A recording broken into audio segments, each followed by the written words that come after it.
विशेष सखोल मतदार यादी पुनरीक्षण मॅपिंग मोहिमेत सांगली जिल्ह्याने पुणे विभागात अव्वल पटकावला आहे. राज्यभर सुरू असलेल्या विशेष सखोल मतदार यादी पुनरीक्षण मॅपिंग मोहिमेत सांगली जिल्ह्याने पुणे विभागात उल्लेखनीय कामगिरी करत अव्वल स्थान पटकावलं आहे.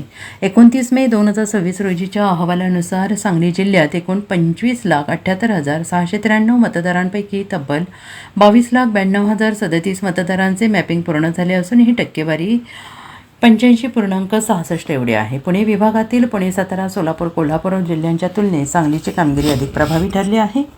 जिल्ह्यात अप्पर मुख्य सचिव तथा राज्याचे मुख्य निवडणूक अधिकारी एस चोकलिंगम यांनी सुद्धा जिल्ह्याच्या उल्लेखनीय कामगिरीबद्दल अधिकारी कर्मचाऱ्यांचे कौतुक केलं आहे. विशेष म्हणजे मतदारांमधील अनियमिततेचे प्रमाणही सांगलीत तुलनेनं कमी असल्याचं स्पष्ट झालं आहे.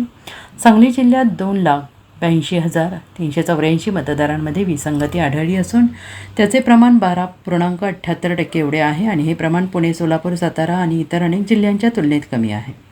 राज्यात एकूण 9,83,00,000हून अधिक मतदारांपैकी 7,18,00,000 मतदारांचे मॅपिंग पूर्ण झाले असून राज्याची सरासरी 73.4% आहे. त्या तुलनेत सांगली जिल्हा राज्याच्या सरासरीपेक्षा पुढे असल्याचं या आकडेवारीतून स्पष्ट झालं आहे. सांगली जिल्ह्याचे मतदार मॅपिंग मोहिमेचं काम 85.66% पूर्ण केले आहे, अशी माहिती निवडणूक विभागाच्या उपजिल्हाधिकारी नीता सावंत शिंदे यांनी दिली आहे. Bureau report SBN Marathi, Sangli.